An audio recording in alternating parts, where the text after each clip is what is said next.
എല്ലാ പ്രിയ കൂട്ടുകാർക്കും പുതിയൊരു വീഡിയോയിലേക്ക് വീണ്ടും സ്വാഗതം. ഇന്ന് വളരെ ടേസ്റ്റി ആയിട്ടുള്ള ഒരു അവിയൽ റെസിപ്പിയാണ് കൂട്ടുകാരുമായിട്ട് പങ്കുവയ്ക്കുന്നത്. സദ്യയിൽ ഒഴിച്ചുകൂടാനാവാത്ത ഒരു വിഭവം തന്നെയാണല്ലോ അവിയൽ. ഇത് നമുക്ക് മൺചട്ടിയിൽ ഒട്ടും തന്നെ കുഴഞ്ഞു പോകാതെ തയ്യാറാക്കിയെടുത്താലോ. ഈ ഒരു രീതി നിങ്ങൾ ഒരു തവണയെങ്കിലും അവിയൽ തയ്യാറാക്കുകയാണെങ്കിൽ പിന്നീട് നിങ്ങൾ ഈ ഒരു റെസിപ്പി തന്നെ ഫോളോ ചെയ്യും. അത്രയ്ക്ക് നല്ല പെർഫെക്റ്റ് അവിയൽ പ്രിപ്പറേഷനാണ് ഈ റെസിപ്പിയിൽ നിങ്ങളുമായിട്ട് പങ്കുവയ്ക്കുന്നത്. ഒട്ടും തന്നെ കുഴഞ്ഞു പോയിട്ടില്ല, എന്നാൽ നല്ല ടേസ്റ്റി ആയിട്ട് നമുക്ക് തയ്യാറാക്കി എടുക്കാനും സാധിക്കുന്നതാണ്. ഈ അവിയൽ തയ്യാറാക്കിയെടുക്കാൻ നമ്മുടെ കയ്യിൽ അവൈലബിൾ ആയിട്ടുള്ള ഏത് വെജിറ്റബിൾ വേണമെങ്കിലും എടുക്കാവുന്നതാണ്. ഞാനിവിടെ മത്തനും ചേനയും അതുപോലെ തന്നെ മുരിങ്ങയ്ക്കായും പൊട്ടറ്റോയും ചേമ്പും ക്യാരറ്റും ഒക്കെയാണ് എടുത്തേക്കുന്നത്. നമ്മുടെ കയ്യിൽ ഏതൊക്കെയാണോ അവൈലബിൾ അതൊക്കെ എടുക്കാവുന്നതാണ്. അവിയൽ നമ്മൾ തയ്യാറാക്കിയെടുക്കുന്നത് മൺചട്ടിയിലാണ്. മൺചട്ടിയിലോട്ടൊരു ലേശം വെളിച്ചെണ്ണ ഞാൻ താഴത്തോട്ട് ഒഴിച്ചു കൊടുക്കുന്നുണ്ട്, അടി പിടിക്കാതിരിക്കുന്നതിന് വേണ്ടിയിട്ട്. ആ വെളിച്ചെണ്ണ മൺചട്ടിയുടെ എല്ലാ ഭാഗത്തേക്കും ഒന്നാകത്തക്ക രീതിയിൽ ഒന്ന് ചുറ്റിച്ചു കൊടുക്കണം. ഇനി കുറച്ച് കറി ലീഫും കൂടെ ഇതുപോലെ താഴത്തെ തട്ടിലൊന്ന് നിരത്തി വയ്ക്കണം. അങ്ങനെ ആകുമ്പോൾ വെജിറ്റബിൾ വെച്ച് കൊടുത്തു കഴിഞ്ഞാൽ ഒട്ടും തന്നെ താഴെ പിടിക്കാതിരിക്കുകയും ചെയ്യും. കാരണം നമ്മളിവിടെ അധികം വെള്ളമൊന്നും ചേർക്കാതെയാണല്ലോ അവിയൽ തയ്യാറാക്കിയെടുക്കുന്നത്. പിന്നെ ഏറ്റവും കൂടുതൽ വേവുള്ള സാധനമാണ് ഏറ്റവും അടിയിൽ ഇട്ട് കൊടുക്കേണ്ടത്. ചേനയാണ് അരിഞ്ഞത് ഞാൻ ഇട്ട് കൊടുത്തേക്കുന്നത്. ബാക്കി എടുത്തു വെച്ചിരിക്കുന്ന വെജിറ്റബിൾ എല്ലാം കനം കുറച്ച് തന്നെ നീളത്തിൽ അരിഞ്ഞെടുത്തിട്ടുണ്ട്. ഒത്തിരി അങ്ങ് കനം കൂടി പോകരുത്, കാരണം നമ്മൾ കുക്കറിലൊന്നും അല്ല വേവിക്കുന്നത്, മൺചട്ടിയിലാണല്ലോ. ഇനി നമുക്ക് ഇവയെല്ലാം മൺചട്ടിയിലോട്ട് ഇട്ട് കൊടുക്കാം. മൺചട്ടിയിലൊക്കെ ചെറിയ തീയിൽ വെന്ത് അവിയൽ റെഡിയാക്കി എടുക്കുമ്പോൾ ഒരു പ്രത്യേക ടേസ്റ്റാണ്. നമ്മൾ കുക്കറിലൊക്കെ വയ്ക്കുന്നതിനെക്കാട്ടിൽ ഒരു പ്രത്യേക ടേസ്റ്റ് കൂടുതൽ തന്നെയാണ് ഈ ഒരു രീതി നിങ്ങൾ തയ്യാറാക്കിയെടുത്താൽ. ഇനി ഇതിലോട്ട് ലേശം മഞ്ഞൾപ്പൊടി നമുക്ക് ചേർത്ത് കൊടുക്കണം. 1/2 ടീസ്പൂൺ അളവിൽ മഞ്ഞൾപ്പൊടി ചേർത്ത് കൊടുക്കുന്നുണ്ട്. പിന്നെ ഈ അവിയലിൻ്റെ കഷ്ണങ്ങളിലോട്ട് ഒരു ചെറിയ കളറൊക്കെ കിട്ടുന്നതിന് വേണ്ടിയിട്ട് ഒരു 1/2 ടീസ്പൂൺ അളവിൽ മുളക് പൊടിയും കൂടെ ചേർത്ത് കൊടുക്കുന്നുണ്ട്. ഇനി നമുക്ക് ആവശ്യമായിട്ടുള്ള ഉപ്പും കൂടെ ചേർത്ത് കൊടുക്കണം. 1/2 ഗ്ലാസ് വെള്ളം മാത്രമേ വെച്ച് കൊടുക്കുന്നുള്ളൂ. ചെറിയ തീയിൽ ഇവ വെന്ത് വരുമ്പോഴാണ് പ്രത്യേക ടേസ്റ്റ്. വെള്ളത്തിൻ്റെ അളവ് കൂടി പോകരുത്. പിന്നെ ഇടയ്ക്കിടയ്ക്ക് നമ്മൾ തുറന്ന് ഇളക്കി കൊടുക്കാനായിട്ട് വിട്ടുപോവുകയും ചെയ്യരുത്, കാരണം നമ്മൾ മൺചട്ടി തയ്യാറാക്കുമ്പോൾ അടിക്ക് പിടിക്കാനുള്ള ചാൻസസ് ഒക്കെ കൂടുതലാണ്. ഈ കഷ്ണങ്ങളൊക്കെ ഒന്ന് വെന്ത് വരുന്ന സമയം കൊണ്ട് നമുക്കിതിനുള്ള അരപ്പും കൂടെ റെഡിയാക്കി എടുക്കണം. ഒരു 1/4 കപ്പ് അളവിൽ തേങ്ങ ചിരകി ഞാൻ എടുത്തിട്ടുണ്ട്. അതോടൊപ്പം തന്നെ ഒരു 1/4 ടീസ്പൂൺ അളവിൽ മഞ്ഞൾപ്പൊടിയും 1/2 ടീസ്പൂണ് ചെറിയ ജീരകവും എരിവിന് വേണ്ടിയിട്ട് 4 പച്ചമുളകും ഒരു 8 പീസ് ചെറിയ ഉള്ളിയും എടുത്തിട്ടുണ്ട്. ചെറിയ ഉള്ളിയും തേങ്ങയും ഒക്കെ നല്ല രീതിയിൽ തന്നെ ചേർത്ത് കൊടുത്താലേ അവിയലിന് ടേസ്റ്റ് കൂടുകയുള്ളൂ. അതോടൊപ്പം തന്നെ ഒരു തണ്ട് കറി ലീഫുമുണ്ട്.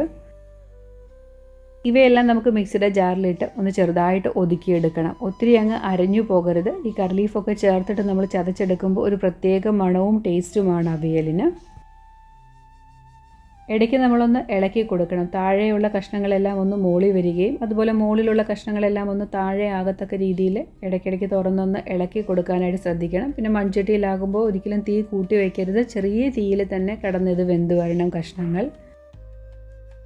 സദ്യയിലെ ഒരു പ്രധാന വിഭവമാണല്ലോ അവിയൽ. അത് കുറച്ച് ടേസ്റ്റ് കൂടുതലാണെങ്കിൽ സദ്യ പിന്നെ ഗംഭീരമായത് തന്നെ. ഒട്ടും തന്നെ കുഴഞ്ഞു പോകാത്ത രീതി വേണം നമ്മൾ അവിയൽ തയ്യാറാക്കിയെടുക്കാൻ. അപ്പോൾ വെള്ളമൊക്കെ ചേർത്ത് കൊടുക്കുമ്പം ആ ഒരളവിൽ മാത്രമേ ചേർത്ത് കൊടുക്കാവൂ. കൂടിക്കഴിഞ്ഞാൽ പിന്നെ ആ വെള്ളം എല്ലാം വെന്ത് വരുമ്പോഴത്തേന് കഷ്ണങ്ങൾ അങ്ങ് വെന്തുടഞ്ഞു പോകും. അതുപോലെ തന്നെ നമ്മൾ അവിയലിന് വേണ്ടിയിട്ട് എടുക്കുന്ന കഷ്ണങ്ങളെന്ന് പറയുന്നത് ചേന മാത്രമേ ഉള്ളൂ ഇച്ചിരി വേവ് കൂടുതലുള്ളത്. ബാക്കി എല്ലാ വെജിറ്റബിളും പെട്ടെന്ന് തന്നെ ഒന്ന് ആവി കയറിയാൽ വെന്ത് വരുന്നതാണ്. അപ്പോൾ അതിനനുസരിച്ചിട്ട് വേണം നമ്മൾ വേവിച്ചെടുക്കാൻ.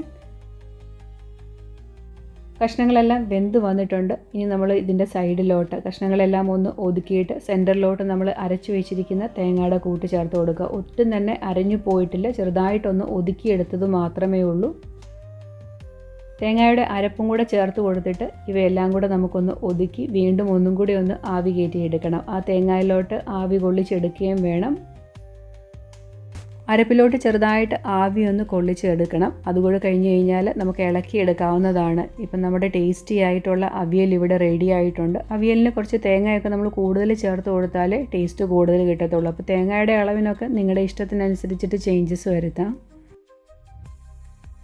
ഈ അവിയലിന് ആവശ്യമായിട്ടുള്ള പുളിയാണ് ചേർത്ത് കൊടുക്കേണ്ടത്. എല്ലാം ഒന്ന് മിക്സ് ചെയ്ത ശേഷം ഞാൻ തൈരാണ് ചേർത്ത് കൊടുക്കുന്നത്. ഒരു 3 ടേബിൾ സ്പൂണോളം തൈര് ചെറുതായിട്ടൊന്ന് ഉടച്ചെടുത്തിട്ടുണ്ട്. അതാണ് ഇനി ഈ കൂട്ടിലോട്ട് ചേർത്ത് കൊടുക്കാനായിട്ട് പോകുന്നത്.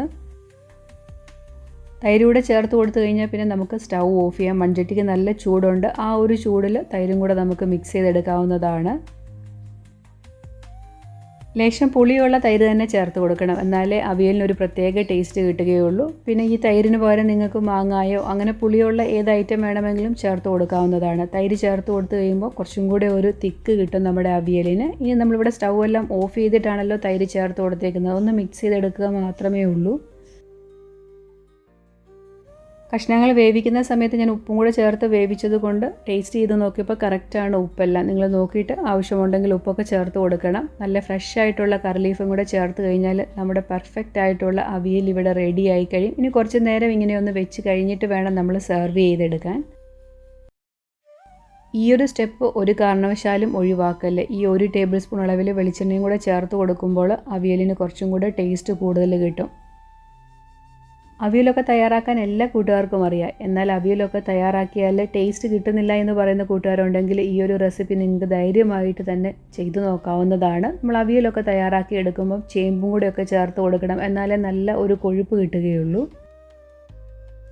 ഇന്നത്തെ ഈ ഒരു റെസിപ്പി നിങ്ങൾക്ക് ഇഷ്ടമായിട്ടുണ്ടെങ്കിൽ ഒന്ന് ലൈക്ക് ചെയ്യാനും ആദ്യമായിട്ട് എൻ്റെ വീഡിയോ കാണുന്ന കൂട്ടുകാർ ആരെങ്കിലും ഉണ്ടെങ്കിൽ ഒന്ന് സബ്സ്ക്രൈബ് ചെയ്ത് കൂട്ടാക്കാനും മറന്നു പോകല്. നിങ്ങൾ ഓരോ വീഡിയോയ്ക്കും തരുന്ന സപ്പോർട്ടിന് വളരെയധികം നന്ദിയുണ്ട്. തുടർന്നും നിങ്ങളുടെ സപ്പോർട്ട് ഉണ്ടാകണം, എന്നാൽ ഈ കുഞ്ഞു ചാനലിൽ മുന്നോട്ട് പോകാൻ കഴിയുള്ളൂ.